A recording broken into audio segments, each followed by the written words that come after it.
Here is a mask. But I count.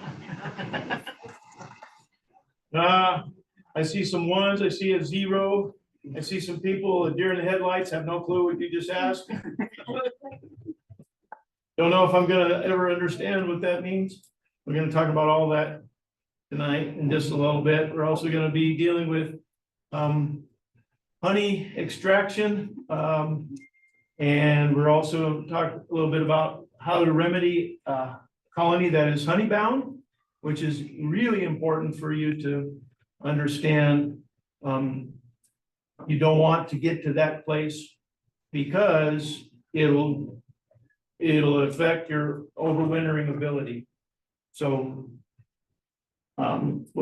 as we start, let's start with first of all our money, our treasurer. Okay, so in our PayPal account, we currently have $38.11 in Alpine bank account, we have $3,902.95. And our total is $3,941.06. Yeah. Oh, thank you. Yeah, our secretary, do you have anything? It I don't have it. means it's well-oiled machine. It's all- Well, our media officer, Doug, the swarm commander. Yeah, well, it has now moved on from swarms to wasps and more wasps and more wasps. There was a call, I sent out an email that the lady, she did send me pictures. It does look like it bees. She's calling it a solar envelope that's between, it's like her house is built inside of another house and she's got bees in there. And they're in the wall. It looks like it's relatively simple to come apart. The only problem is it's in Gunnison. And with the bridge closed, it's a pain in the butt to get there. So I told her I'd send it out. If anybody's interested, grab that email, call her, and might be some freebies in Gunnison. School construction. And you want to do a cutout, and that's what we call that, a cutout. The bees are in between the wall, in that dead space where the insulation would be, perhaps. So there's a lot of equipment to either find the bees, where they're at. You need an infrared camera because bees produce 93 degrees Fahrenheit at all times. And so in the morning, it's easy to find them when everything is cool. And then you need to have construction acumen to be able to take the bees out and go from there. Anyway, so if you're interested in something like that, and basically you will call the individual, you'll tell them that you got their number. We don't insure you. We don't recommend anybody here. We're just passing off the information, and then you're on your own. So if the house burns down, I don't know you. Okay. Yes, Nope. I have one thing. For those of you who live towards Delta, the Delta Beekeepers is coming Monday, the 19th at 6:30. Same place, same time it always is, at the Oddfellows Hall right there on 92 in town, on Highway 92. If you need directions or whatever, come see me. I'll be happy to get you there. Okay. Somebody hit those lights back there and we'll dive right into this. Got a little bit to go. Thank you. So how to overwinter your bees. And you're thinking it is August. What do we need to think about that? I'm glad you asked that question. What month do you begin to prepare for overwintering your beehive? Anybody have any idea? What month do you want to prepare overwintering? Anybody said August? You're right. Isn't that amazing? We do the same thing that when you're needing to know what to do, when to do it, how to do it. Okay, different stages of larva. There's a couple things here. This is somebody said, well, I don't know if I gotta talk to somebody again today. I don't really see the queen and I don't have a queen. I said, well, you don't need to find her. You just need to find that. Eggs and larvae. You find eggs and larvae, like right up here is an egg, or that's a small larva. There's a couple of eggs. how old is, right there's an egg. That means you had a queen at least 3 days ago. Right? Because on the 4th day becomes a 4-day-old is right in there. 4-day-old. That is the grafting size. It's a little older, probably pushing 5, but right in there. That's the grafting size of a larva when the first day it hatches. So if you have larva, eggs and larva, you're queen rank. What is the cycle? Anybody know from egg to hatch on a worker? 21 days. 21 days. Sorry, that's a little bit cloudy, but it's right there, 21 days. 28 days for drone, queen is 16. So if you're doing your math, you want to be at least 2 cycles ahead of that winter nest. And the reason why, the bees that are going to raise the winter nest need to be healthy. I mean, absolutely healthy. Because the viruses are distributed from nurse bees to larvae. The virus load can be transferred from nurse bee to larva. So you need to be virus-free on the generation that is raising the winter nest, which is 2 generations from right now. So you need to make sure that grandma is going to be healthy, because the children that she raises, I want to put this in this perspective so you can get this generation, you got to get them healthy, because they're raising the generation that will raise the winter nest. So you're thinking 3 generations away. We'll put it this way. You have 50 to 60 days to be mite-free with healthy bees. That is a mite that's what your mites need to look like. Scared for their life. Does that make sense? You're 50 to 60 days away right now from the winter nest. Depends on our weather. And the weather dictates how long the queen will lay. But the laying will taper off considerably in October. And moving into November, you'll be, there won't be any brood. You'll be broodless, usually into November, the end of November. Again, that all is indicative to what? To the weather, the temperature. So you have 50, 60 days to be mite-free from right now. If you wait, well, I got supers on, I don't want to have to, there's a lot of things I need to do, and I don't want to mess with the bees. I've had a lot of this discussion with a number of different people. I don't want to have to deal with, and they give me a long list of why they haven't even cracked the lid to see what their mite load is. And when you do that, you are setting yourself up for failure. Here is where we're at right now. See, this graph, scientificbeekeeping.org. This went to Randy Oliver's, and Randy Oliver is an entomologist that is really one behind oxalic acid extended treatments.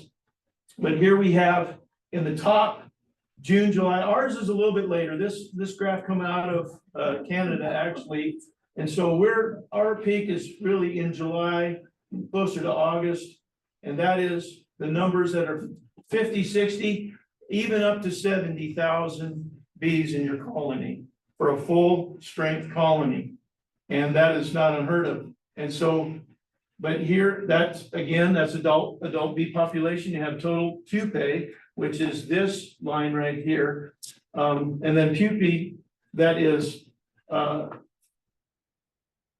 has a mite load, that has, it's parasitized, that has mites involved, and that is this line down here, this part of the graph. Okay, total varroa, you'll see the varroa is always increasing. What's going to happen, and what is happening right now, and what's going to happen after 2 weeks? We have extended forecast of in the 90s for the next 2 weeks, which equals a lot of honey. And this crash is going to be extended a little bit more because the queen will not stop laying. But you have the winter or the summer colonies, the summer nest is working themselves to death. You can open the lid and look close at those older worker bees and their wings are tattered. You can just see their wings are shredded. And that's because they are flying constantly. They got longer hours to fly. And they got so much nectar coming in right now. We're in a super high flow. This is gonna be a really good year. Probably the best year I've had in 5 years here. Super year because of the weather. We don't necessarily depend on the moisture, because there's irrigation. But this extended heat, you're going to need to be pulling honey if you don't have extra super boxes. Get that in a minute. So what happens is your bee population, all this worker bees instantly are gonna be gone. They're gonna disappear overnight. And it will be literally just in a couple of days, you'll go from 50, 60,000, bump way down to 30, even 20,000 in just a few days. When that weather hits and all of a sudden, boom, and you're gonna, where'd all my bees go? The problem with that is that the Varroa don't go anywhere. Those workers are dying off, but the Varroa has exponentially increased. And so your mite load went from 1s and 2s. Some of you said maybe 3. Some of them said they had a 4 and they've got to do some intervention. You got to take care of their mite load. It's going to go to that to 12, 14, 20, even 30 mites per 300. And mite load equals what? Virus load. So let's talk about the viruses. Here is the critter. Yay. Don't shoot him. Just kill him. Here's a dog with a mite problem. It's called mange. It's a direct result of mites. If you had a neighbor that had this dog, would you call animal control? I hope you would. Because that is cruelty, isn't it? 100 idiots. Yes. So why do we do that with our bees? I don't understand that. Some people have this idea, well, if they can't take care of the mites by themselves, I don't want them. Well, you wouldn't do that to any other creature. And so understand, it is very detrimental. The mites are killing your bees, and it's not very nice how they're doing it. The Varroa is the vector. The Varroa is not necessarily the problem, because they could have a symbiotic relationship if it had not been for the viruses. The Varroa feed on the fat body, and that's not like me, the round part of me. Fat body in a bee is their internal organs. So it's like feeding not only on their blood, but also their how a bee's anatomy is set up. They literally are feeding them on their life source. And so that is not a problem, but what is happening is while they're feeding, they're injecting the viruses. If your bees have Varroa, your bees have viruses. There is a bee with not only a couple of Varroa, but that is deformed wing virus. That is probably the most prominent virus that we have in the Grand Valley. That you'll probably see that before you see the other viruses show up. So the deformed wing virus, and that is indicative of what of the wings. This bee cannot fly. She was born that way. It is a virus that affected her in the pupae state, given to her by a nurse bee that was infected with Varroa. Okay, so that's one of those things. And how we know that the female one goes in, there is translucent of her daughters right there, a couple of them. How many know the numbers? One goes in, how many Varroa come out of that cell? 6. 4 to 5. How many on a drone? 5 to 6. Even more so, even up to 8. And so exponentially, you are growing Varroa right now in your colonies. There is Varroa. Now, the hygienic traits of what we are were breeding for, and that is the whole Saskatraz program was for the hygienic ability for the bees to take care of the mite load themselves, and they do that by capping and uncapping. They'll uncap a cell that has varroatized, that has that varroa load, that their mites are in the pupae and it's capped. And so they'll uncap it, and what happens is the juveniles cannot survive in an open atmosphere, and so they die. But the pupa does too. And that's why those of you that have genetic bees, hygienic attribute bees, is you'll find these pupa outside the front door, laying on the ground throughout the summer. You come out and hey, there's 3 or 4 of these white pupa, and wonder what's going on. The bees are doing their job. Here is the viruses that are in Western United States. And these are found, I've seen all but 2 of these in Grand Valley. A couple of these, not in my equipment, not my outfit, but I've seen them in a couple others. And here we have the black queen cell virus, deformed wing. Lake Sinai, acute bee paralysis, that is prominent, as well as chronic bee paralysis. Israeli acute, I don't see too much of that. These 2 are very similar in how they present.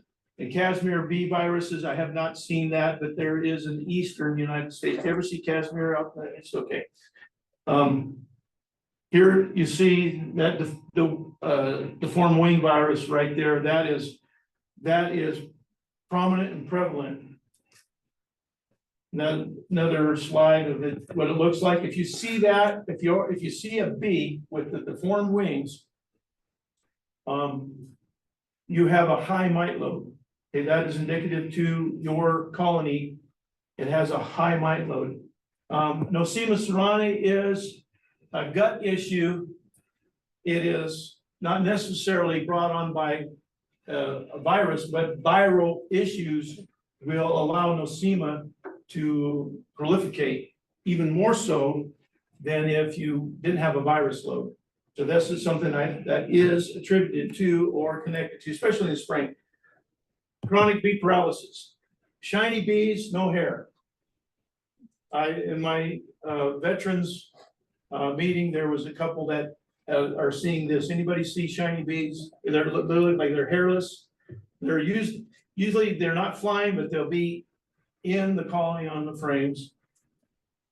And that's dead bees walking. There's no, once they're at that stage, you have a high virus load. And usually this time of year, there's only one thing you can do, is play taps. So we're going to talk about combating viruses. First of all, to know if you have a mite load, you need to be doing mite washes. And we talked about that extensively. To know what your mite load is. Find out what your mite load is, you're going to know what your virus load is. They're one and the same. If you are able to drop your mite load, your virus load is going to drop. Okay? That's across the board usually. The bees have been living with these viruses for centuries, it's for hundreds of years. Some of these have been seen a couple hundred years ago. And they've been able to deal with it until the Varroa showed up. And the Varroa is basically that syringe that is injecting right into their heart, if you would, the fat body, into their circulatory systems. And so that's why we're dealing with that. So combating viruses. Once you get and we're talking about how to deal with mite load. First of all, control the mites, you control the viruses. Let's go back here. I had somebody that told me, hey, I didn't see any mites. So I didn't see the mites. They didn't do any sugar shakes, or they don't have the sticky board, or your alcohol washes. And we prefer the alcohol wash for a number of reasons. We've talked about that.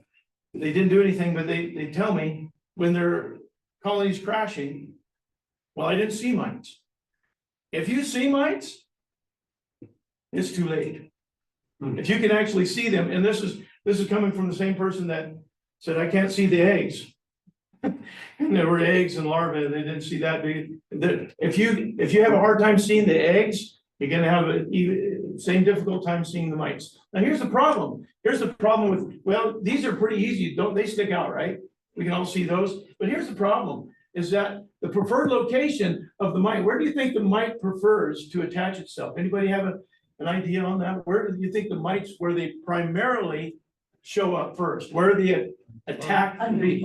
Yes, On the bottom. on the sternite instead of the tergite. Sternite is the flaps. There are 9 of them, and they prefer that one right there. So unless you're turning your bees over and using a magnifying glass, because they'll half bury themselves, half in, half out, it's gonna be very, very difficult to actually physically see a mite. That's why we do mite washes, because in the mite wash, the mites release and fall and end up in the bottom of the cup. That's where they like to hang out. I didn't see the mites. Well, it's really very difficult, especially if your mite load is just starting to rise and you're not really into that over threshold. So what's your mite load? You're gonna hear us talk about that, is because that is what we use to understand how to treat our bees, how to take care of them. That one there got a problem. That one there is, we missed a couple of treatments on a whole yard. One whole yard got missed.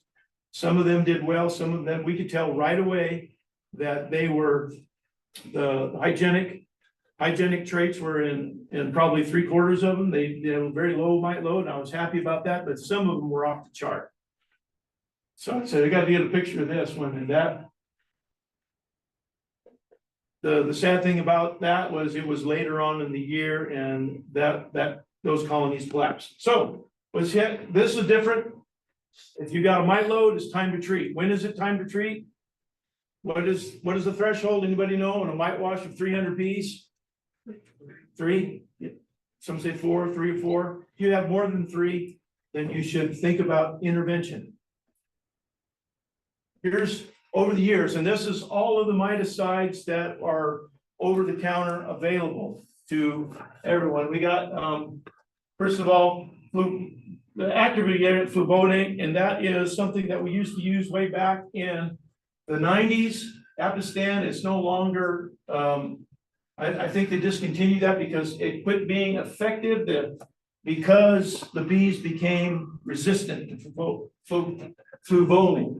Amitraz is the active ingredient in Apivar. We're also seeing now some resistant pockets throughout the United States of mites being resistant to Amitraz, which is active ingredient in Apivar. How many use Apivar? That's those plastic strips. Plastic strip, you put that in. So, not to me, only one. Anybody else have used? I've used it extensively in the past, and when it first came out, boy, we thought the silver bullet, this is gonna be great. And then we used Amitraz commercially because we were able to buy the chemical ourselves and put it together, but now we found that it's not working so well. Coumaphos and Checkmite, that's another one, also came on the scene. Coumaphos was knocking mites out left and right. Some of you probably never heard of Coumaphos in the active ingredient of Mite Check. Mite Check is no longer available because it don't work, and everybody quit buying it. Okay, thymol product. Apolife, that was one of the first thymol eucalyptus Apolife or Apolife bar, and that is kind of fallen off because most people use Apigard if they're gonna use a thymol product. Thymol is also all right, and this gives you this list here, and I'm gonna give you the website so you don't have to be writing all this down if you don't want to. It'll tell you the temperature variance, is also when to do it, when the best spring or autumn, and all this whole list that gives you some instructions. Formic Pro with formic acid. Formic acid is a natural miticide. All of these up here are synthetic, outside of thymol here, the Coumaphos, Amitraz, fluvolinate, all those are synthetic miticides that we've used. Formic is a natural miticide. The problem with formic is what? Temperature. Yes, it's really hard on queens. They'll supersede the queen, and what they thought is the reason why supersedure takes place, even up to 90% supersedure, and this is not the time of year you want to be looking for a queen. That's true. And so what we're doing is avoiding things that are gonna, the reason why, come back to that, the reason why they think that is they supersede queen is because it stifles and removes queen mandibular pheromone for over 3-4 days. And they think that the bees think the queen is gone bad, and so they'll supersede her. Okay, Hop Guard, and then Hop Guard was good, then Hop Guard 2 was better, and then Hop Guard 3 now. So that's Hop Guard 3, and those of you that Hop Guard 3, that is also natural miticide, and you can use that. The reason why there's 1, 2, and 3 is because it really doesn't work that great. It got better and better, but You it's. got gooder and gooder, but it's not great. Didn't it kill the queens because they took it off for a market for a while? I'm not sure about that. I did not hear about that. Okay, and Mitaway quick strips, that's also formic acid, same thing with Formic Pro, formic acid. I think more people are leaning towards Formic Pro if they're using formic acid, and then oxalic acid, the many different matrices on, and also the delivery systems of oxalic acid. So there you go, that's time to treat, and you're the beekeeper. I can give you what I do. Tracy gives you his insight and all the different things that we have used, and there's a wealth of knowledge, but you've got to make that decision, what's best for you. If you got a mite load and you want to overwinter your bees, you got to get rid of the mites. Yeah, right, back to that. The first 3 are synthetic chemicals. From thymol down are all organic acids. So they're naturally occurring things.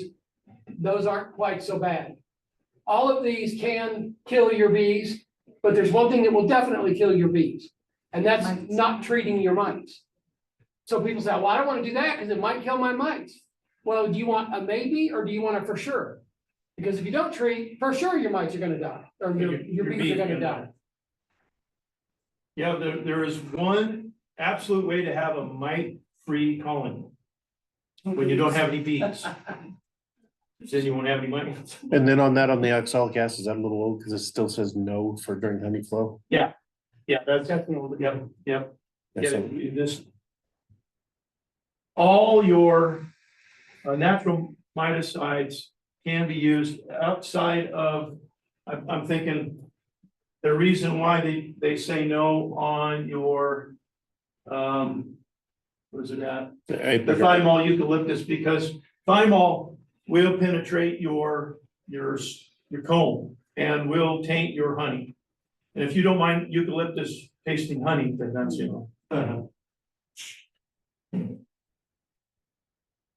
Okay, varroa mite treatment decision tree, and this is, I'm gonna give you the website for this. Will you use only organic or non-organic materials? And then yes, and then it'll take you down through the different areas of miticide. This is the website. If you want to take a picture of that, and then you can look up the website for that, for those information. It's a good website for new beginners, and it got a pretty good little piece of information. I'll put it in the minutes. So that'd be good. Got that? That wanted it?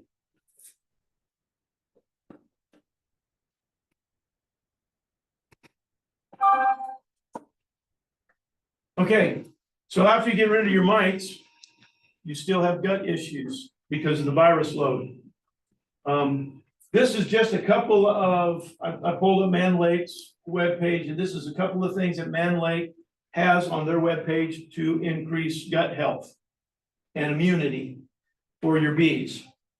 One of the things that has come on the scene as of late, we've always had what? We've always had the Pro Health, Pro Sweet, and Hive Alive. How many of you use Hive Alive? For those older beekeepers, Hive Alive has been around forever and really is great.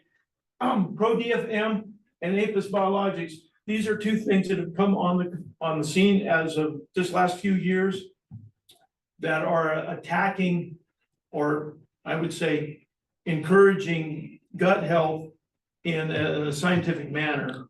And it really has made a great strides and increased your healthy bees. Some people ask, well, what do you use? There's the two that I use. And they are the spectrum, cover the spectrum on both ends of the health for bees. Super DFM, that is your gut health on the biologics, and then Mellifera Boost. It has the proteins, flavonoids, and the Nutraceuticals. thank you. So those are the two that we've used extensively. We've used Mellifera Boost for 10 years. And it definitely, you got sick bees, that turns it around. And even more so the Super DFM. I did a study this year in a yard. I took 1 yard, so that's 40 colonies. And half the yard I treated with Mellifera. The other half, this was in the spring, they're just coming out of California because they're stressed. And they all need a little bit of boost. So I hit one side with Mellifera, the other side with Super DFM to see which ones did better. My partner, he really loves this Mellifera Boost because he's good friends with the guy that created that blend. And so he's used that exclusively, does work. And I said, well, I'm gonna try this over here. You wanna know which works better? Super DFM. My partner is now using Super DFM. So now go ahead and hit the lights back there. That Super DFM is really easy to apply, 1 tablespoon, sprinkle it on your hive. It's a Yes. every month treatment. I use it, I'll do, just a week apart. I'll give them a week apart. I know that, and where I apply it is in the corner. Do not apply Super DFM in the center of your brood nest. It'll give you the instructions where to apply it, and I just put a little bit of pile there. In fact, take my hive tool, the end of my hive tool, take out just maybe a ½ inch on the end of the hive tool. Smack it right here on the end, boom, and that's about the amount of the prescribed dose. And I place it right there. It's got a powdered sugar base to it. They'll eat that. It'll go through the colony within a day. Come back in a day and it's gone. Even the smallest colonies, it's like crack for bees, and they love it. And it's gone. And it really makes an interesting difference almost immediately on how they're moving. A sluggish colony, you crack the lid and they're looking at you like, oh, here we go again, and they're not really moving that fast. They're not coming in and out. 2-3 days later, it looks like a brand new beehive. It just turns the gut issues around. And they'll even help with brood nest issues. And what I'll do is I'll wait a week, come back, I'll check them again. If things have turned around enough, let them go. If it's still, they're doing better, but still struggling, I'll give them 1 more dose.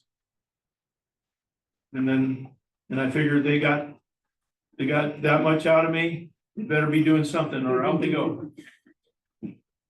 Let's dive right into honey production and or uncapping. Capping, all that good stuff.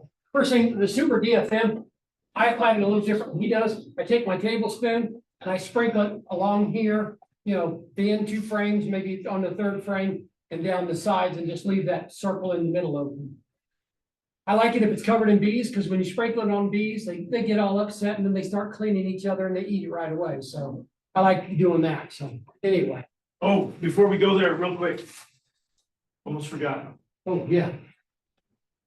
If you're wanting to do oxalic acid sponges, and that's the method that we've used exclusively, we've used vaporization early in the spring. We hit them once in November before we ship them, because they're going to be broodless, and oxalic acid will not penetrate capsulated larvae. So it only hits the phoretic mites, loose mites that are not encapsulated. So you wait for when you're broodless to hit them with oxalic acid vapor. And the club has a vaporizer, so if you want to rent it, or check it out. There's no renting, we just check it out to you. And, and so this late fall in the winter, I should say, early winter, when you are broodless, I would suggest that you take advantage of that. And that'll kill all the mites. So we hit them in November, ship them. January, we'll do it one more time. And so we are absolutely mite-free going into the almonds in February. Coming out of the almonds in March and going into the cherries out there, that's when we start applying oxalic acid sponges. And the reason why, well, you say, well, they're mite-free. Why do they have mites? It's called everybody else in the world, their bees, and we have those that we have drift, what we call drift, bees coming from other colonies. And that's one of the things I was going to talk to you about. I didn't mention. The drift is a huge issue for you right now. You might have mite-free colonies, but your neighbor didn't treat. Or the feral colony. The feral colony in the tree, but usually it's the neighbor that wants to try this organic, mite-free or treatment-free bees. And so their mite load gets to a certain point and that colony absconds. That means they leave. And they don't leave like a swarm. They take off and they spread out. There's been very specific studies on when a colony absconds, where they go and how many bees go where. They'll go a quarter mile, 1 mile, up to 5 miles away because they tagged over 5,000 bees and then they had them abscond and then they found out where they went. And up to 5 miles away, but most of them about a mile away, 2 miles, mile and a half, that's where the more, and they didn't go to one colony, they went to a number of colonies. And when they left with mites. So you might be mite-free till that neighbor colony absconds and your mite load just went through the roof, boom. So that's why you've got to be on it this time of year. So this is why we use extended sponges. This is the preferred sponge. All Swedish sponges are not created equal. There's some of them that'll disintegrate right in your hive. Within a week, it'll just disintegrate, just fall apart. These guys here will last 90 days or more. I've had them, some of them last more than 90 days. Now, some of you hygienic bees, they'll chew them out. They'll still do that. They'll chew anything out. I've had them chew out corks and release queens. In a queen bank, I had a queen bank of 100 queens and I didn't have all the corks down. I had a couple of them up and chewed the corks out. Anyway, that's another story. This is vegetable glycerin, not vegetable oil. This is real important. Vegetable glycerin. If you're wanting to do extended sponges, which we use exclusively, which will take care of the mite load. It has this last few years, we haven't had high mite load period because of this oxalic acid. And this is oxalic acid is a natural miticide. The oxalic acid is found in a lot of vegetables. You can use it when you have honey supers. So basically 1 to 1, 1 part glycerin, 1 part oxalic, heat it up, keep it under 170 degrees. Over 170, there's a chemical reaction and it makes you look funny when you're laying on the floor. That's okay. No. Take these and cut them into 4s. Strip this way, 4 strips. And each colony is going to get 4 strips. So it's basically 1 sponge cut into 4. And you're going to place that on your hive this way. Okay, not parallel, perpendicular to your frames, and place them near the center with about 1 inch to 1.5 inches apart. The reason why we do that is it gives the bees more area to walk up and through. If they're going all the way around, you basically just put a barrier and the efficacy drops way down. We found that the strips cut into 4, these pads cut into 4, placed in near the center with at least a gap of 1 inch at the most apart. That is, and in the center over the brood chamber, is the best case scenario for the oxalic acid sponge extended. And we put them in coming out of, like I said, coming out of the almonds, and we leave them in all the way to here. Sometimes we've left them through the summer, then we'll go over, see what our mite load is. But the efficacy of oxalic acid in the extended release is still just as good 90 days later as when I put it in. And no adverse effects to the bees, yeah. So When do you replace it then? I'll replace it. I'll pull them off after I get here, like in May, June, that area when I'm going through. And then, because after I've done my splits here, after I've done my splits and everything's settled down, I don't put them in with I don't put anything with new queens. Because I don't want anything to interfere with that queen mandibular pheromone. But then after things have settled down, usually in July, I'll hit them again. Okay. And that carries me through right now, yeah. So I made some strips at my average. Yeah. I'm experimenting. So I put my strips on when I got my bees in May. They've been on all summer. They're starting to look a little rough. When I put my second box on, and this is what I want to know if I did right. I moved the old ones to the top and I put new ones in the bottom. Yeah, that would be fine. The efficacy we found that really doesn't increase when you increase pads. Well, I didn't. So, put but you need to be, you're box. absolutely right. You need to be on top of the first box, between the first and the second box, on top of the frames. And that's the proper location. And Tracy brought this up earlier when we were talking about this. And the reason why it doesn't increase efficacy, because the nurse bees are, where are they going to receive the nectar and the pollen to feed the larva? For the bees coming in, the workers coming in, the workers that come in, they don't store anything. They pass it off to the nurse bees.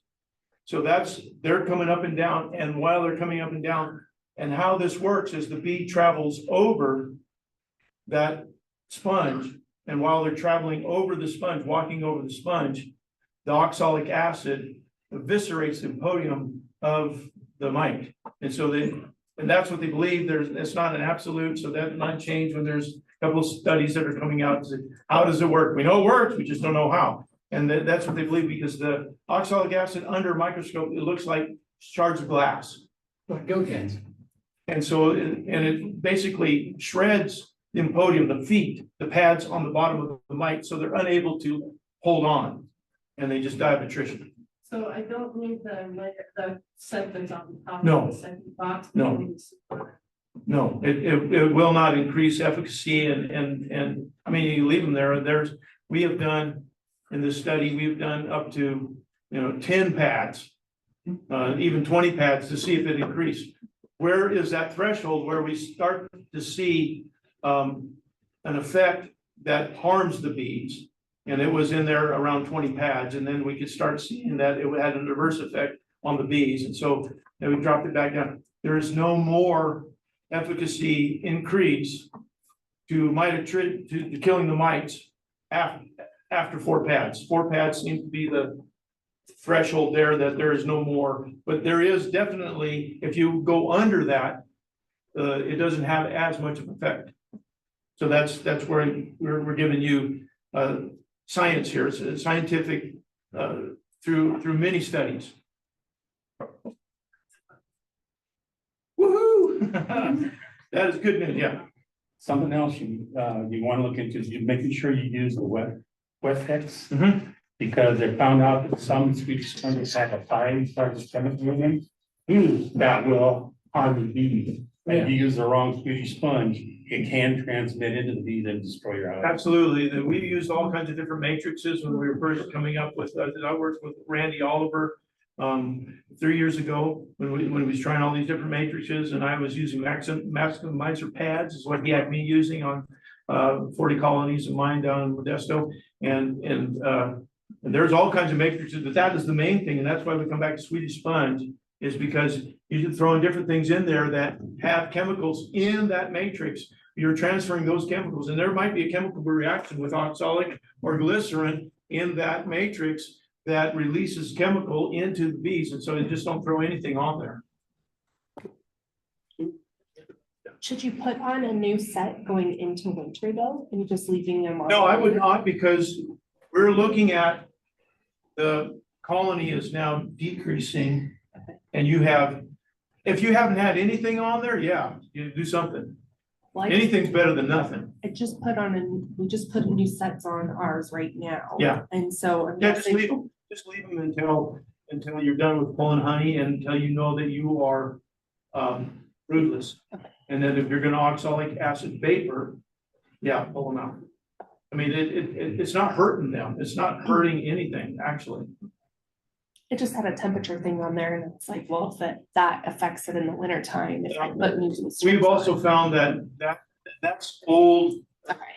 an old study, and we have found that there is no temperature issues with oxalic acid in any temperature, at any, even vaporization. Vaporization at 120 degrees that we were doing out in California, and it didn't have any of those effects. That I've seen. Okay, any other on oxalic acid yet? I just want to clarify, when you say broodless, I mean, will that mean no brood Yeah, whatsoever? that's broodless is there is, and you might have a little brood nest that she's shrunk down to this, and that's okay, because some of my bees never go broodless. Some of my colonies, but the big monsters that I end up with, they'll still have a frame and a half of brood.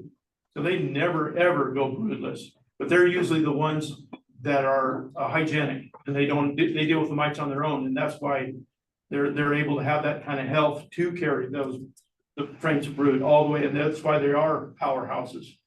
I mean, stupid strong. Okay. Completely different. Well, first of all, thank you, Jason. That's good. Go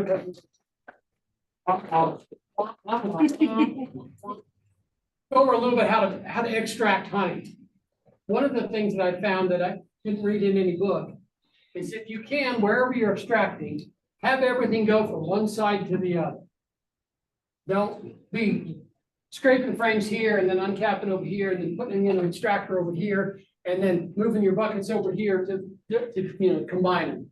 Have it all in one line from one side to the other. So usually what I do is I have a box sitting here with frames in it. And I pick the frame up and I scrape all of the extra stuff off of it, especially everywhere they put propolis. Right here in the sides, underneath of here, on the end. Clean it up as well as you can. I like to clean all of the burr comb off of here too, because the more this frame weighs the same as every other frame that you put in your extractor, the smoother it's going to run. End of subject. So I clean it off real well. And as I'm sitting here, I have this on one side, which is any kind of trash container you want, and the propolis goes in here. And the nice white stuff you scrape off at the bottom or whatever, I just throw right in the cappings tank. I do a whole box, actually I do 2 boxes because I have a 20 frame extractor. Then I heat up my pot knife, and there are several different ways to uncap. These are up here. When I'm done, you guys can come up and look at them, do whatever. At this moment, I'm using pot knife. I found it to be the fastest, especially as much honey as I'm producing now. I don't have time to scramble. I don't know if you can see, there's a screw sticking up there, and you put that on there like that where you can spin it. Okay, all the way to the top. Cappings fall off. Same way with the other side, then it goes right in the extractor. That way you're not dripping honey, you're not, and mine actually sits, my extractor's right here, so I'm not dripping everywhere. Almost all cap. Use the hot knife on that kind of foundation.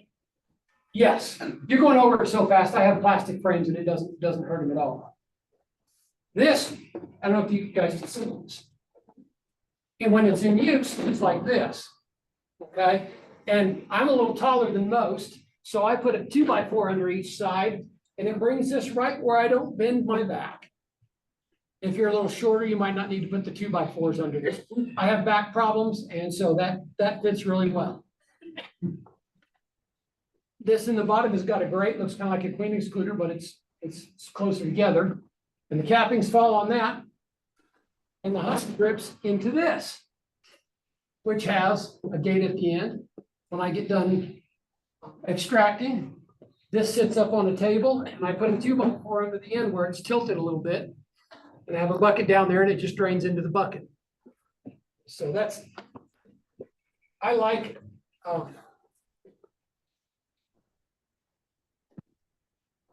this can be moved different ways. This bar can be put in a couple different positions. Like I said, you can raise and lower that to make it ergonomic so you're not bending over or you're not hurting yourself. Some really tall people like to keep it up on a table.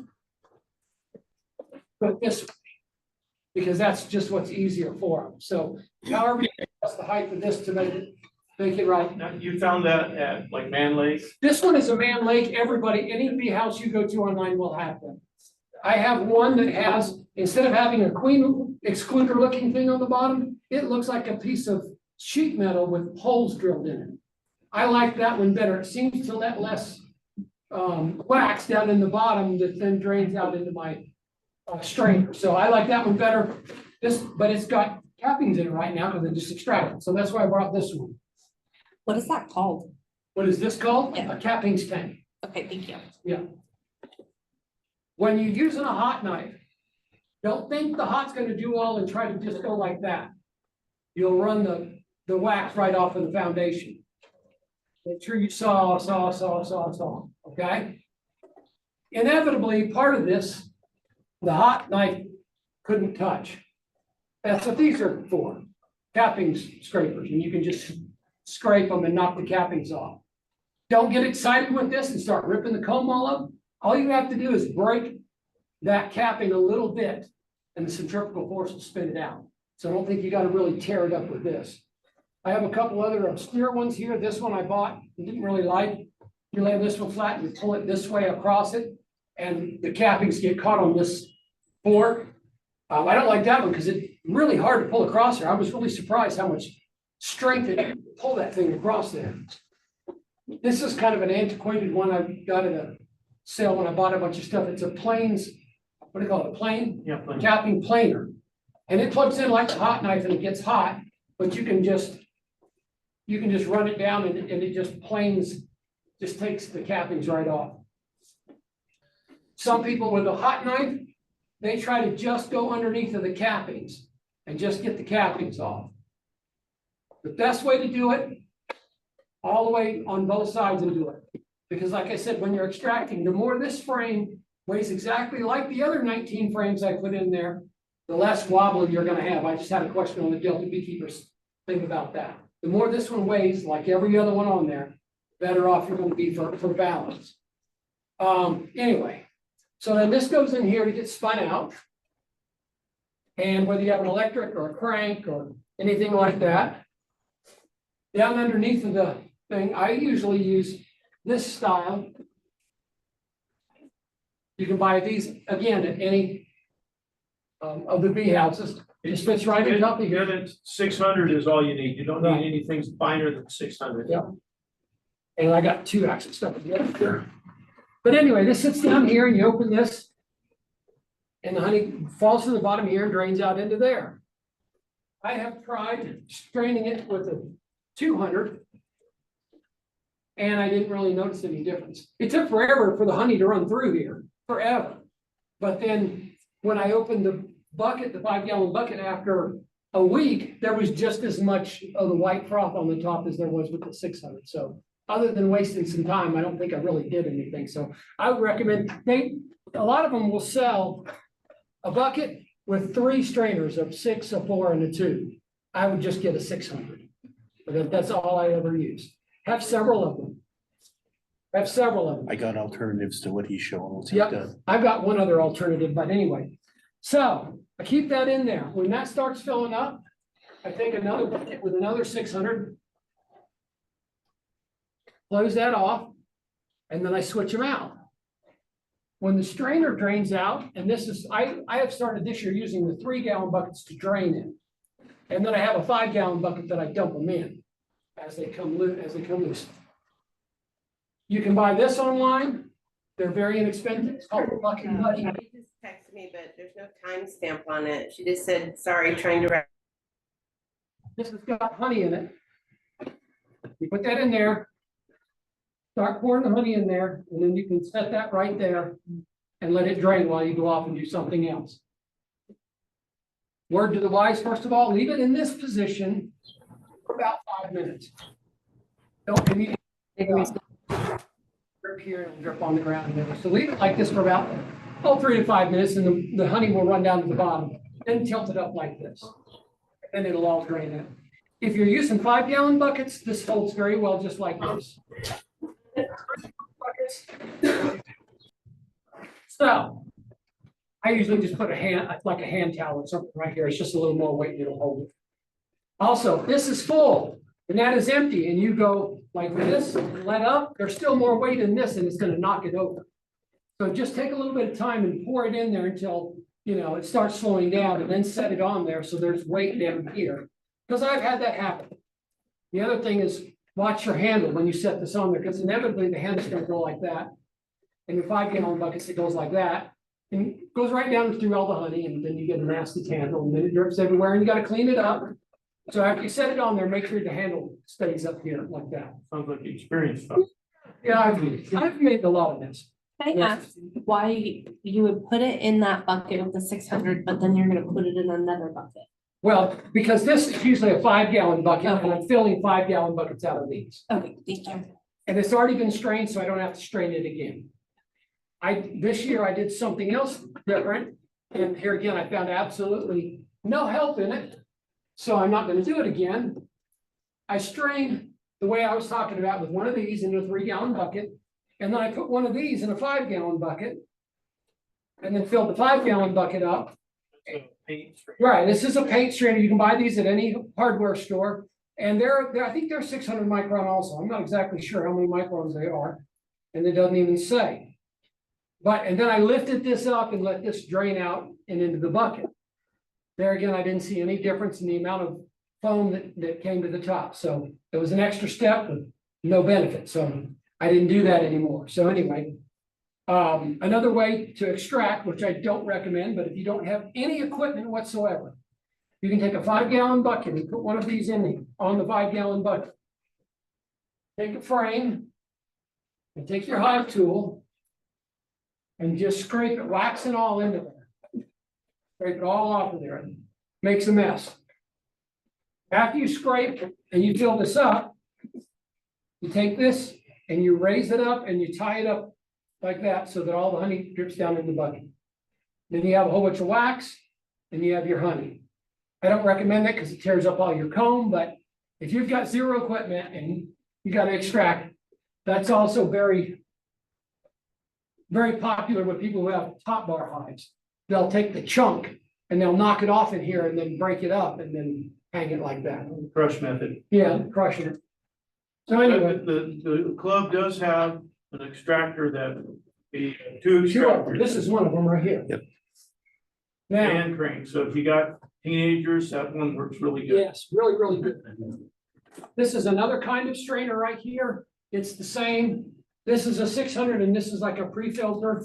This one tends to go faster than these, but it costs more. You can buy some really nice stainless steel ones. They work exactly the same. They're kind of pricey.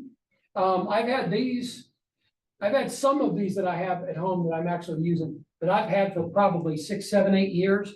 And they're still just as good as the day that I bought them. They might have a stain on them from a piece of propolis or something, but they're just as good as they were the day that I used them. Now, let's see. Yeah, that one. This is the one you buy at the bee houses. Looks just like that. And this one you take out and clean, just like you do that one. Super fancy. Yeah, that's the super, you tell them about that one, because you had that one custom made. Yeah, this one was custom made, so this one happens to be a 400, but you can do the 6, you can get them where you can get them big. They are kind of expensive, like $5. The nice thing about these though, when they plug up, you rinse out the honey, hit it with the torch, melts all the honey out, all the wax out, go back to work. Really, Heat gun and it just all melts back.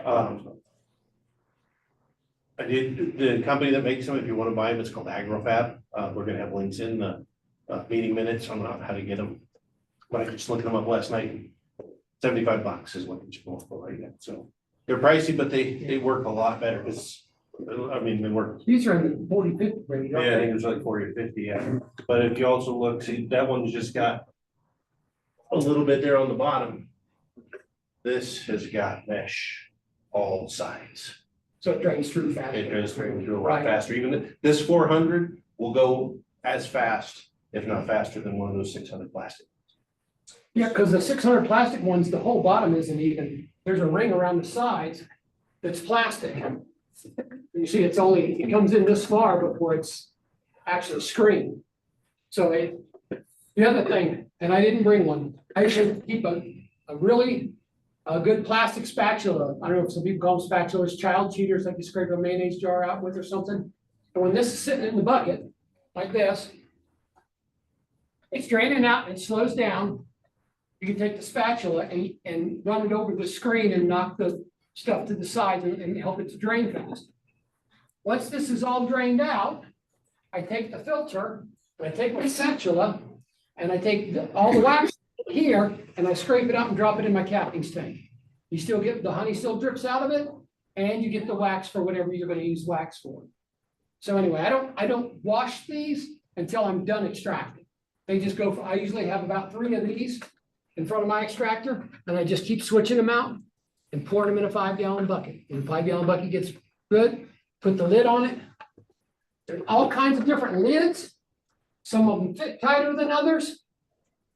This is, be your best friend. This is called a dead blow, or it's a soft hammer piece, some people call it, to beat those lids on with, on here. Because sometimes some of those brands, those lids, you're not pushing them on there. You got to have something solid to hit. Don't use a metal hammer. Metal hammer will bust the plastic. You've got to have something soft. You can use a rubber mallet also.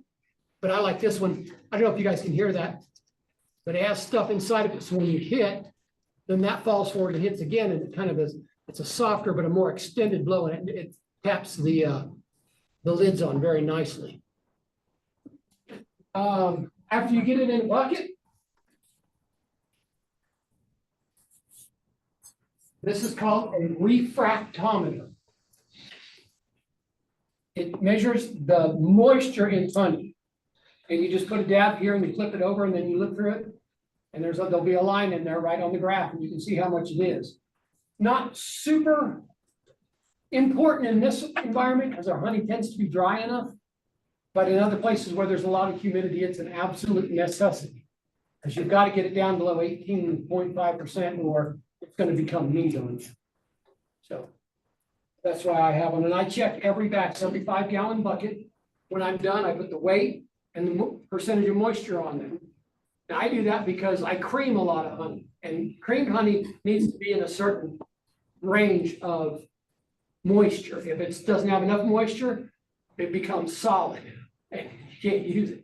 If it's got too much water in it, it keeps the consistency of liquid honey. It just turns a little white and there's really nothing to it. So I tightly control the range of that. If you get honey that's way too dry, down in the 13s, and you can't even squeeze it out of a bottle, it's okay to put a little bit of distilled water in, enough to get it where it'll squeeze out of a bottle, bring it up into the 16% area where it'll squeeze out of them. And I generally, if it's really low, I start off with 1 cup of distilled water for a 5-gallon bucket and stir it in real good and then check it again. But And a refractometer is $50 right around there online. It's a cheap investment, something that you need. I think they've actually come down in price from that. I think they've got down in the 20s now, 25 or something like that. Like 3-gallon buckets and 5-gallon buckets could you buy for, like, I just have 2. 2 hives, I would probably purchase just myself. You probably have a few extras, but I would probably buy 5 buckets, 5-gallon buckets. And then just like 3-gallon buckets to get them work. And they need to be food grade. Food grade buckets. That's You can go to City Market Bakery and they'll give you the 3-gallon buckets. You can find them at a hardware, Tractor Supply. It doesn't matter. Just make sure it says on it. Food grade. Yeah, Restaurant Supply, 650, that they have lots of For a lot of years, I just extracted right into a 5 gallon bucket. I didn't use the 3 gallon buckets. I just came across a lot of these real cheap. And so I got them. You don't really need, you can choose ones, if the 5 gallon buckets are too heavy for you, just buy the 3 gallons. Keep about the same, about 25 gallons worth, in 3 gallon buckets. 8 buckets or so. And the reason why is because when you have this in here, you can't fill that bucket up all the way. You can only fill it to the bottom of the strainer. So that's why you have to do it. You have to put this over and do another one. And then that's not full. So then you have to start pouring. So you always have to have a bucket or two more than you're actually going to be filled. So that's why I would say, in 5, if you have 2 hives, you're probably going to get 120 to 150, maybe even 200 pounds of honey. So 5 gallon buckets is 250 pounds. So that'll be, give you a little extra. And you go ahead and put that. So Tracy, what was the moisture content, the ideal moisture content? Ideal is in the high 16s, lower 17s is just as good. You don't generally see 18s here. Have you ever seen 18s here? Yeah. Unless it's non-capped. If you're extracting uncapped honey, which hasn't been dehydrated by the bees, then you will have a higher moisture content. And it's really easy to bring that humidity, that moisture content down because we are low humidity. You just use your bucket, leave it open, and I use a filter instead of putting a lid on it. I just place that filter back over the top, and just the open air of low humidity will lower your moisture content over time here in the Western. You can't do that back east, as he was telling me, because what it'll do, you leave it open and moisture content will go up because of the high humidity. Yeah. Yep. We used to bring. Called mead. Yeah, we used to have to bring our honey supers inside, cross stack them so the air can get through them and the air conditioning and blow air down through them for a week. To get it into the 18th where we could extract. With a dehumidifier in the room. Yeah, because the air conditioner was pulling it out because everybody had central air just going 24 hours a day. Because there's 95% humidity out there and the bees would just fan and fan and fan and finally they just give up and cap it, even though it wasn't really dry. If you have uncapped honey on here, should I extract this? Take the uncapped side, put it over the box like this and give it a shake like that. If stuff falls out, don't extract it, give it back to them. If nothing comes out, then you can extract that just fine. And the reason why you do it over the hive is because, let's say a whole bunch of nectar falls out here, they'll clean it up and put it. Okay, I could eat raccoon. Oh, sorry, I keep forgetting you're watching this. You're okay. Just wait. That's why I do it over a box. Yep. Any questions? When should you take your honey super off? When should you take it off? When it's full? And cap, preferably. My first round this year, I did a whole lot, probably 60% of my frames were not capped. Especially if they're starting to cap it and you've got, a little bit of it capped and they're starting to cap a lot of the other cells. That means it's done. They just haven't taken the time and effort to cap the rest of it, to make the wax and cap it. So that's you're just actually saving them work. I asked because we fixed my honey bound hive this last week or so. We Yeah. fixed the honey bound hive, but we only did that second deep or whatever because I left the honey super and none of that was capped. And I was like, that's not ready yet. Well, just give it a shake like that. And if it is, you can extract it. If it nectar falls out, don't. So once you're done extracting, what do you do with the empty frames? You put them back on the hive? Yeah, This time of year, yes, put them right back. you put them back in here and you just put this right back on the hive. And in about less than 24 hours, they'll have every drop of honey off of these. They'll be perfectly clean and not sticky. And they'll put that honey back in cells. Then I can take that off. Yeah, exactly. Now, Does it matter if I put it on a different hive? Doesn't matter. Okay. Doesn't matter. I'll make sure the bees are out of that, so if you want to be moving bees. Moving bees, right. Once they're extracted, I can put them on. Yes. On the different one, Yes. correct. You don't have to keep track of this super came off of this hive and this super came off of that hive. Last time when you extract for the end of the year, okay? this is your, let's just pretend this is your second box, okay? Put an inner cover on top of it. You got the hole in the center, right? Put the sticky super on top of the inner cover. These will come up and clean that because they smell it. It's the middle of September. They're looking for anything they can. They'll come up and clean it, but they don't see it as part of their hive. So they won't start putting stuff back in it. Leave it on there at the most 3 days, pull it off, it'll be perfect. So that'll be. Well, you put the outer cover back on the top of that. Right, but you'll have your two brood boxes, the inner cover with the open inner hole, whatever supers you want them to clean, and then the telescoping cover on top of that. And 2 days, they're generally spotless clean. Then you can take them off and store. That's a whole lot better than just leaving this extracted super outside. If you're gonna do that, the best way to have them clean that out is on its side. Don't leave it up. Turn it on its side like that. That way they can access both sides. They'll tear the snot out of it, getting the honey out. But was Tracy saying, if you put it on the hive, then they will clean it up and oftentimes fix it up instead of tearing it up. If it's outside, it's all fair game. Now, one thing that I really let Doug go. Okay. I just wanted to know what- This online, it was relatively cheap, like $20. It's got a spot here for you to put your frame into.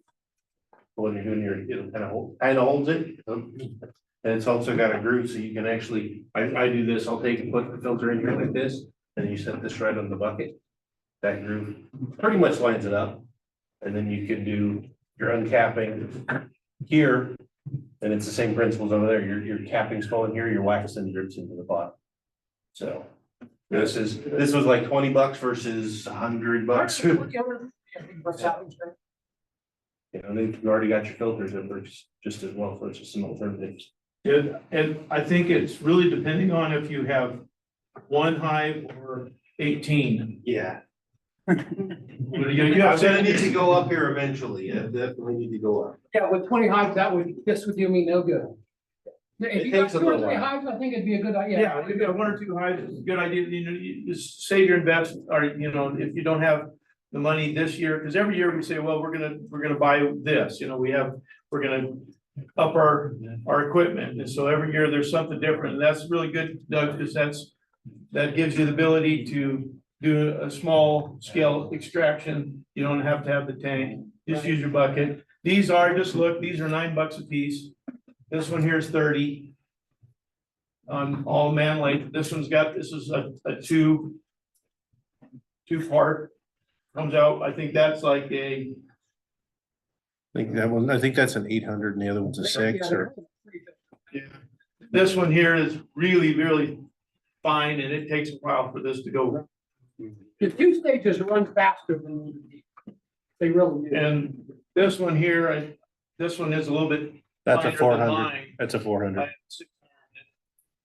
works, it works, 600 works well. Anyway. One thing we really want to tackle is honeybound. In Grand Valley, you're gonna have 2 more honey pulls. If you've already pulled honey, you got 2 more. If you can, if you want. Next couple of weeks, we got 90 degrees and we just had monsoon moisture. You got flowers are gonna start popping. The hay is already, it really looks good. This was out at 3 of our yards today. And they're all ready for another super. And some of these have four on them right now. This is gonna be a 200 pound year. So what I'm saying is, and that's right now, and then it's gonna increase. This next couple of weeks, everybody in the valley, you're gonna do real well. So that being said, if they don't have room to put honey up, they're gonna backfill the brood nest. And if they backfill the brood nest, you will not have a winter nest, because there's no room for the queen to lay. She'll have this little spot and a couple of frames on the bottom where she's laying, because she is competing for space. And you have this massive workforce, and they are built for one thing, honey. the workers, the older workers, they're not raising brood. They're not tending the comb. They're doing one thing. They're going and foraging as hard as they can all day long. And we got these long autumn evenings. And you will backfill your brood nest. Yeah. So. I think mine was approaching being honey bound, so. How many frames of honey should there? Okay, then we be get to that. Okay. Being honey bound. So that is the main problem right now. And if you're not on it this next couple of weeks, you will be honey bound. And here's how to fix it. You have 2 brood chambers, 2 deeps, bottom deep, top deep. They will start filling that top deep. And they'll most of you, if you go back right now, I would say you probably have only 2 frames of brood on the top right now. Even if you've been diligent about stacking, because they're working that hard, that feverishly. So overwintering bees, the best case scenario is 30,000. 30,000 to carry all the way through until, especially they're forecasting a pretty good winter, pretty long winter. And the cold doesn't necessarily get us, but the lack of forage early is what gets us. And so you have to make sure that you have enough bees to overwinter, that you have to have the numbers and the healthy bees. We just talked about that. That comes down to one thing. You need at least 4 frames of brood, top and bottom, 8 altogether this time of year. So you got to work on that this time of year, right now. Later on, it'll throttle back, but in August, you really need to focus on trying to get them up to 8 frames. At least part of a frame, 2 center ones and maybe this side and this side, that she is laying at least a little bit. Right now, the rainbow is really heavy of honey. That honey rainbow comes up and it's getting thick. Used to be just a little band in the spring, but now it's getting thicker and thicker and thicker. In fact, half of it is honey and just a little bit of a rainbow is the brood on the top box. Now the bottom box is a little bit more normal, but that top box, that's what it looks like. And so you realize that just took out that honey band, which is growing, subtracted half of that frame of brood. And so that is the next generation that you're losing. And that next generation that is going to be working with the creating the winter nest. If you don't have the numbers to feed larvae, they only can cover, a beehive can only cover she'll outlay, the queen will outlay the workers. If you don't have the nurse bees to cover those eggs that she's laying, well, they just cannibalize them. They can only cover what the numbers they have. Does that make sense? She'll lay as much as she can, but if you only have just a handful of nurse bees, that your brood nest is going to be shrunk down to a softball size. So therefore, right now is important not to get honey bound. That will definitely affect your winter nest. So what you do is you take frames of honey out of your brood boxes. Again, what's that magic number? Is 8 frames, 4 and 4. Now that means you might be 6 down below and there's 2. I try to equalize them right now. And so I'm pulling frames of honey and extracting them. And when I extract them, put them right back in where I pulled them, okay? I always try to make sure my frames of brood are together. You might have this scenario where your second brood chamber is nothing but honey. Must be me. And if you have nothing but honey, you need to encourage that queen to start laying up again in this second brood box by taking a frame of brood from below up and putting it in the top, in the center. If you have 6 in the bottom chamber, 6 frames of brood, take 2 of them, put them together, sandwich them in the middle, above the other 4 below, okay? With those extracted frames, then you can set them next to those other brood frames, okay? They can be cap brood, they can be open brood. Another thing that I like to do is make sure that if I have frames of pollen, that bee bread, I'll bring a frame of bee bread as well up to those brood frames I just pulled from the bottom. So I equalize, say I only have 2 frames of bee bread down below, I'll take one of them and bring them up and set it next to that, the frame of brood that I just brought up. Are y'all with me? I don't know if I'm explaining that. Clear as mud. Okay, this, what you want, and so how many frames of honey do I need in my brood boxes this time of year? I would say 8 right now.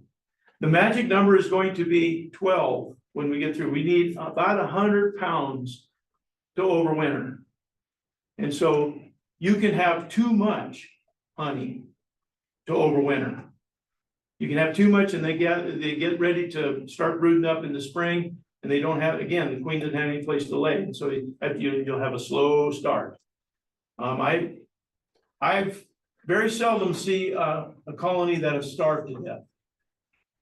If beekeepers doing their job. Then you can take too much honey, but not right now. Right now, they're gonna need room. And in the middle of August, you still have a solid month and a half of honey production.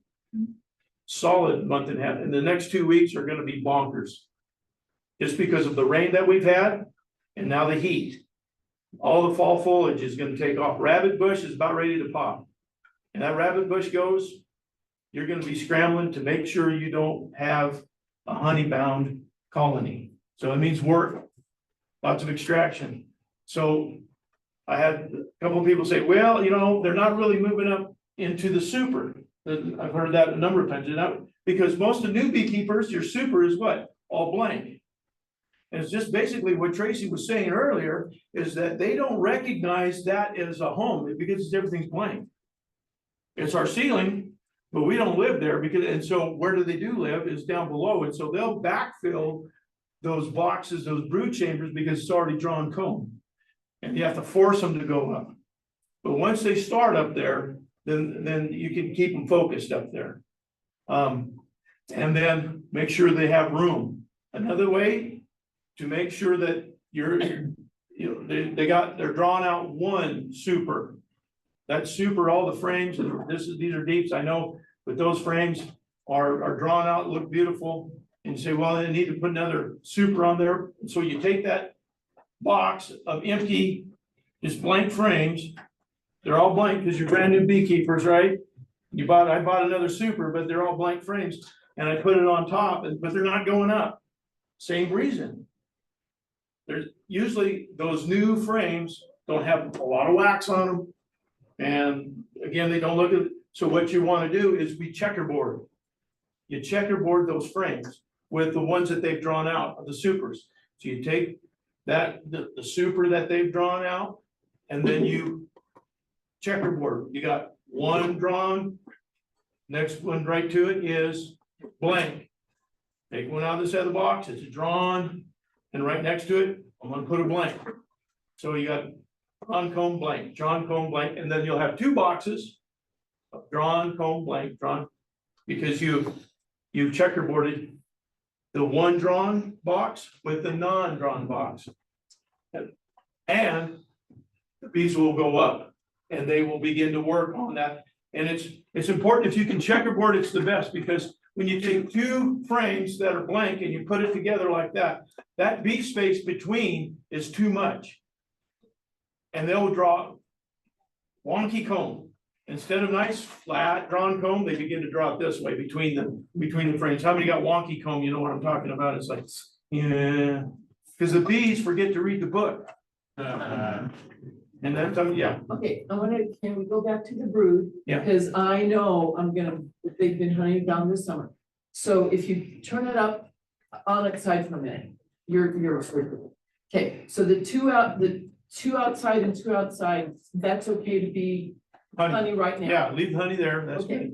Good. So you got 2, 1, 2, so you got those 2, so that's 4. All right, so let's say that I just have 2 brood. Yeah. I'm gonna put them right in the middle? Yeah, and then the ones that are on the side, those are the ones you're gonna extract And then put in, and then put them right back. okay, So there's extracted frames, brood frames in the middle, then the freshly extracted frames, and then the honey frames. the full. thing. Yeah. Now, if any of these are brood or bee bred, Right, try not to extract your bee bread. Right. Okay, that's, unless it's like 2-year-old bee bread. 2-year-old bee bread, you know, you wanna get rid of that anyway, so, but if it's this year's, then you leave that, try not to extract that, but just the frames of solid honey. Now, some of them are gonna have honey that are over the bee bread too, extract those, that's fine. so that, we're not really checkerboarding. No. Okay. The brood chambers, the checkerboard is just for Is the the super- supers. Got it. Yeah. Okay, thanks. This time of year, you don't wanna put blanks in the brood chamber. It's too late in the year to try to draw out deeps in the brood chamber, unless it's next to one of these, the extracted frames. You get away with that in a heavy flow. Right now, we're in a heavy flow. We're in a drowner right now. A couple of my yards, I got six boxes on, they're eight boxes high. I don't use shallows, I use all deeps.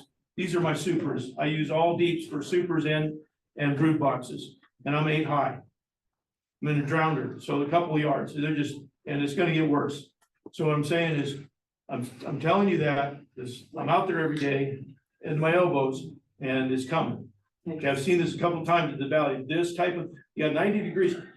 90 degrees is the magic number for hay. You make 78 to 80% of all honey produced in the United States is produced in the Dakotas, North and South Dakota, primarily North Dakota, because of the yellow sweet clover. Yellow sweet clover is the main producer of honey in the United States, by far. It's not even close how much honey is produced in the Dakotas. And it's all about monsoons and temperature. If we have monsoonal seasons and 90 degrees, it's game on. And if you don't, they'll plug themselves out where they don't have room to live. And it's amazing. Anyway, that's gonna happen in the valley. That perfect storm is hit. We just had a week of monsoon, and now you got 2 weeks of 90 degrees. Every single alfalfa field is gonna go. Yeah. So I pulled 4 frames of honey out of my second box the other day, but my thought was to save them and not extract them in case I need to give them back this winter. Should I go ahead? Yeah, extract them and get them back to the box, as soon as you can. Extract them, Stuff put them. lengthened, on the edge. Yeah. I left a little honey, and then Sure. I still have like at least 4. Yeah, everybody, get going on the extraction. If you can, don't scrape them, don't scrape them all the way down. Buy an uncapping fork if you don't have a knife, and you just uncapping fork. The other method is use a heat gun and just pop them. You can take a heat gun and just run down and it'll pop the caps, and borrow an extractor, do whatever you can, but get your honey extracted. Put those frames immediately back in to your box. Make sure there's room. You're gonna have to do this more than once. And then the last time you can let them have what they, usually rabbit bush, I let them have the rabbit bush, because a lot of people don't like the taste of rabbit bush honey. Anybody, old beekeepers, you know what rabbit bush honey is? Dirty sock honey is what we call it, because that's what it smells like. You open your lid like, ooh, I got teenagers in my colonies. Okay, what would you recommend for a new beekeeper who we have one hive where it's perfect if it was winter right now and it's not? And I have a honey super, but none of it is drawn. All of it would be blank frames. So do you have a honey super that is drawn? One, but I'm gonna have to checker that. Yeah. For that one hive to put 2 on it. Okay. Or should I just extract it, then checker it and take those other ones? Yeah, extract it and check it. Even if you're doing 2 blanks, 1 drawn, 2 blanks, 1 drawn, that they'll come up. Okay. Leave your blanks on the outside, because they'll take care of that last. They'll work on the ends, the center first, and then they work out. So if you got blanks, leave them on the outside and then work in on your drawn. And then like, I start with a blank, drawn. Blank, then drawn. That's how I start, okay? And if I'd have to do two blanks, I'll do two blanks on the outside, then a drawn home, then a blank, then a drawn, if I don't have enough to checkerboard evenly. But put the drawn in the center first. And the one that's drawn, if there's still honey in it right now, because it's none of it's capped, that's okay. We With just- treatment, take that, shake this, and if nectar comes out, it's not dry enough. They haven't added enzyme, or they haven't spent time dehydrating it, and so it's just in that nectar being moved to honey, and so basically they leave it there. Okay. But But that's okay if to it check doesn't over shake those. out, if it's not wet, then extract it. Give them room. Something in here. It's so nerve wracking. One of the things you have to remember about when they're putting up honey. For every one cell of honey, it takes 3 cells for them to make that 1 cell of honey. In other words, it comes in as nectar and it's 80% water. And they put it in 3 cells and then they fan it and they dry it. And then as it dries, they take those 3 and put it in 2 and then keep fanning it and drying it and fanning and drying, and they put in 1.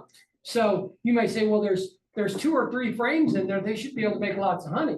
Well, not necessarily, because it takes 3 to 4 cells to make 1 cell of honey. So this time of year, don't worry about having a lot of room on. This is not the time of year to worry about, should I put a super on? Is it too, am I gonna have too much room in them? This time of year, you can almost not have too much room. I mean, you can stack eight on top of there, 8 and have a problem, but that's kind of, ludicrous, but you can. The other thing, what draws him up when he's talking about putting the extracted frames up there, they smell that honey and they'll come up and clean these frames up. And what do when they clean it up? They want to put it back in the cell. So then they'll start putting it right back in the cells on that same frame, and then they That's part of their decide to home work now. it. Then now it's part of their home. Where before, there's no reason to go up there. Until they're forced to, and when they're forced to, and they have to want to, and they're gonna pack their brood chamber before that blank super. So if you have, those of you that have drawn comb, that's money. Never get rid of your drawn comb, especially on your supers. If you do not have a queen that has laid in a super, there is no cocoon in your super. Those honey supers, you can have 20 years and there's no issues, no problems. Except for residual of pesticides, herbicides, fungicides. And you can tell if they have problems with that, they'll propolize it. And if you have propolized honey supers, pull those frames, throw them away. Another thing you can do to draw them up into a honey super, he uses all large, so he can take his honey and put it up in his honey super, which is a large. Most people have medium. Yeah. So you can't do that.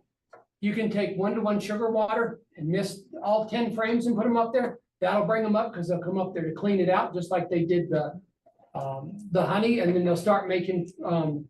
The other thing you can do is if you have any medium frames that have honey in them, you can take your cappings fork and break it all open where it just starts to run, and then put it in there. Because they're gonna go, oh no, honey's running everywhere, and they're all gonna run up and start eating it and trying to fix all that. By the time they get done with that, they're gonna decide that that's their home too. That's another little trick you can do. What's the best way to clean the bees off when you're gonna extract the honey, just with a brush? It's a fume board is the best. Fume boards. There's a lot of different escape methods. Some people use bee escapes. Some people use leaf blowers.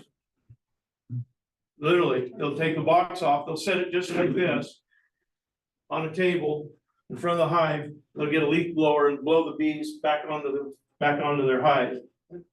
Commercial guys do that. I haven't done that in years because it's hard on the bees. Yeah. Tear their wings up. But you can still buy, if you look at Man Lake's catalog, there's a 3.5 horsepower lawnmower motor hooked up to a blower that does a big long hose, and you can do that. You can blow all the bees out of your supers. But if you only got a couple of colonies, it's really easy. You just take them out one at a time get a bee brush, that's important, did you bring one? I don't Have have one in one the right truck. here. It is nylon, bristle, don't use anything with natural hair. And soft.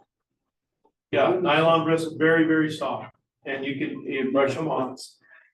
We're confused, I'm a little worried about, with honey venom, we think, and cleaning the bees off of there without losing the queen or messing. So if you have, yeah, if there is a frame that is what we call honey bound, that means it's all honey. Yeah. And if it's capped honey, there's very, very seldom you're ever gonna see a queen on that one, but yeah, just be real careful, just brush them.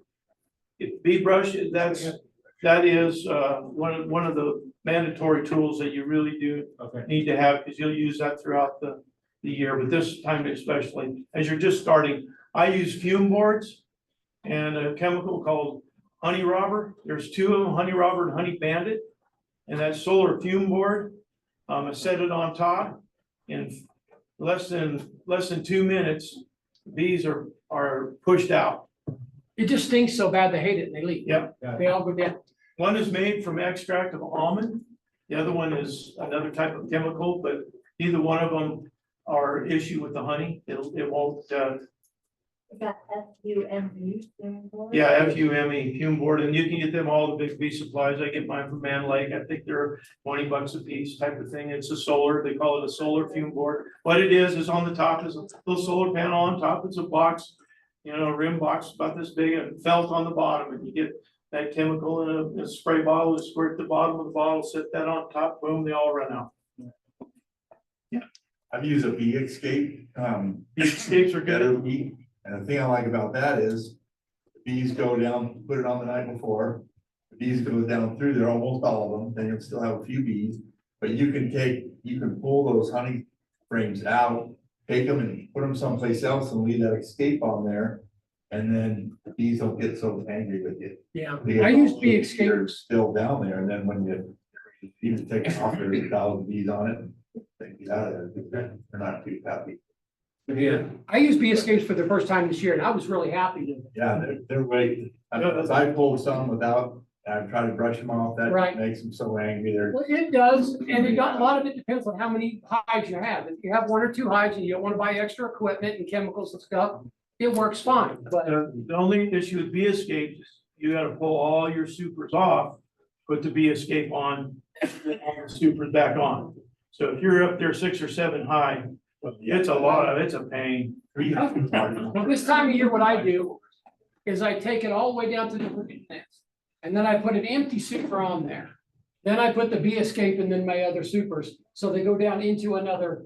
And it takes a while, it takes at least a day. Yeah, it takes a day to 2 days. One of my pet peeves is a bee brush.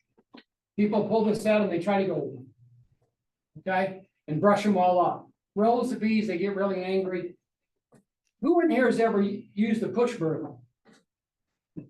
You just do little strokes and you just sit there and do that. Well, that's how you do a bee brush, just little strokes and just brush them off nice and gently. I like to, after I get the first one done, I like to stay down here in the box and keep it like this. So when I'm brushing them, they're falling down the hive. They're much less likely to come up and get angry. If they fall down there, they say, oh, I fell or whatever, and then they're on comb and they say, well, I'll just work right here, and they don't get all upset. The other thing is you can smoke them before you brush them. Just remember, if this is honey supers, you don't want to really smoke them hard, because that smoke can get in your honey. It will, So. get a smoky flavor. Depends on what type of fuel you're using in your smoker. So on the fume board of the metal part, you sit in the sun and warm up, and then when you use it, it works a lot more efficiently. Yeah. The shaft back too, you have a vacuum. You just set it so it flows. I've used that. Yeah, if you reverse it, reverse it instead of, blow side of the back there. Can't just ask them to go down? Yeah. It's in that command, this big that I wrote, What I normally do is landlord coming in.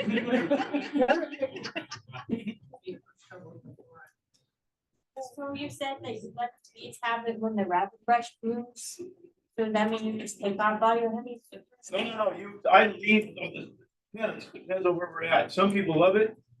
What you're gonna have to do is just taste it. Now, if you have a super that is already full and capped, they're not gonna mix that with that full cap. You can leave that on. You don't have to pull that. They're only gonna fill the uncapped areas. So if you have a full, a lot of people are freaking out, what do I do if I gotta run on this honey? No, you can leave that fully capped frames and they won't mix it because they don't uncap it and then mix anything. So if that's already capped, you're good. But there is definitely a different taste and color to fall honey than there is summer honey or spring honey. Spring honey, it's usually the lightest color. Summer gets a little bit darker. Fall honey is typically and normally much darker and also heavier in flavor. Has almost a heavy floral, even sometimes a spicy flavor. And some people love that. Some people like that better than me, but normally people love the lighter honey more. So that's a good, if you have a half a super that is not yet capped, definitely pull that off, extract it, throw it back on, and then they can fill that up if you want to capture that rabbit bush. Some people just say, I'm gonna leave that for the bees for overwintering. So they'll extract a couple other frames in their deep, and then the bees will fill up those frames of rabbit bush honey. And this year it looks like rabbit bush is kind of interesting. Every other flower blooms down low and then moves up the mountain. Rabbit bush at my place is already almost in full bloom, 7,000 feet up in Glade Park. And then it moves down in the valley. So the valley rabbit bush is later than up on the hill for some reason. I have a lot of rabbit brush on the dirt road to my hives. And remember, a honeybee, when they start feeding on one thing, they're not going to stop feeding on that until they can't find it. So I've got hay fields everywhere, and the rabbit brush is blooming, starts to bloom. I don't worry about it because those honeybees are only going to go to that alfalfa until they can't find any more alfalfa. So then I talk with the farmer, when are you going to cut the fields? And the day before he's going to cut, I pull all my honey so that, because the day that they cut that alfalfa, and the next day they can't find alfalfa, they're going to go to the rabbit brush. So the great thing about the Grand Valley is a little bit different than him is that there is so many different little farmers, hobby farmers that always have hay. So it's not all cut it, we have 10 acres here. This guy, he has to custom farm it out because it's a landowner. He bought the 10 acres because he wanted to build a house and he custom farms that 10 acres of land and then 10 acres next to him and 10 acres, and they fly 5 miles. So, but they're endemic of that very specific flower. So once they're working that's all they'll work with. And then you also got to remember, farmers who grow alfalfa, they don't always cut it the same bloom. It depends. For cows, they like to cut it right after it blooms, or a lot of it not bloom. If they're making it for horses, they wait for a 75% bloom before they cut it.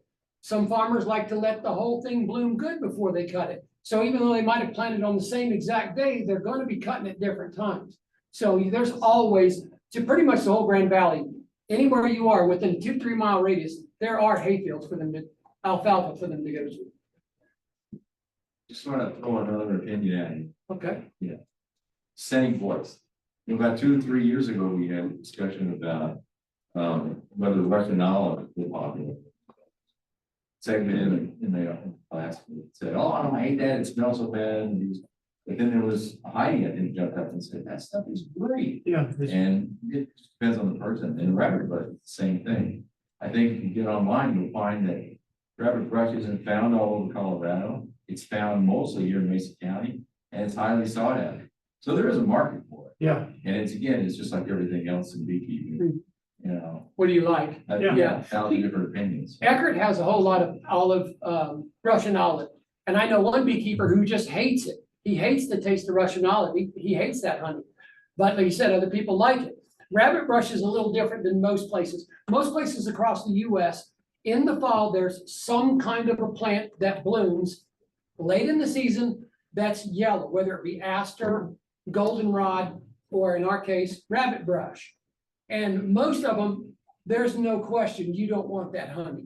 Rabbit brush is one of the few that people will still eat. Goldenrod honey, oh my goodness. No, you can't get it to your nose. It's terrible. Now it's almost like buckwheat. Yeah. That's one question I had. What are you gonna sell on? I sell in Delta, and I sell in Delta, which is a different market than Grand Junction. So what I'm gonna tell you, take for a grain of salt and ask more local people here. I sell $12 a pound, $15 for a creamed pound, and 30 for a quart. And you're probably gonna get more than that in Mesa County. Depends on where you're at and what you're doing and who you're selling to. If you're just doing it yourself, you know, it's like sell it for what you can get, right? Exactly. 20 for a pint? 15 for a pint is what I do. Down here in Grand Junction, you could probably get $20 a pint. I know a guy who raises bees in Delta and has all of his honey there, but he takes it up to Pagosa, not Pagosa, Glenwood Springs, and he gets $40 a quart for it, so. I've seen it in Mesa County for as much as $42 a quart. Depends on what it is. Delta that sells off the highway, and he's selling $20 a pound. And he's bringing all his honey from Delta. Is there a local place to buy these supplies besides Starbucks? There's one is in Delta. In case of the. Like if you need to extract honey ASAP. The Ace Hardware in Palisade does at the beginning of the year, so does Burdock's at the beginning of the year, but both of those they've already put all their bee stuff. Murdoch's has it, I was there last week, and then True Value on 12th Street has a bunch too. True Value on 12th Street, I Yeah, didn't know that. Not any of the other True Values. Just that on 12th Street. Mom went and just searched all the stores. Is it like one aisle or was the boxes? It's like a half. Yeah, but just one side. The length. The place in, the place in Delta is called San Juan Bee Supply. And check their hours before you go. The place in Delta is San Juan Bee Supply, and they have hours posted online, but they're there when they feel like it. So even if it's within the hours, call them and see if Yeah, they're this, there. this time of year, it's busy. Okay, any other questions on honeybound or extraction or treatments or anything? Yeah, we threw a lot of stuff at you, so. You know, you can only absorb so much, yeah. You always let your honey sit before you. For a week. No. So I was saying if it's too high in moisture content,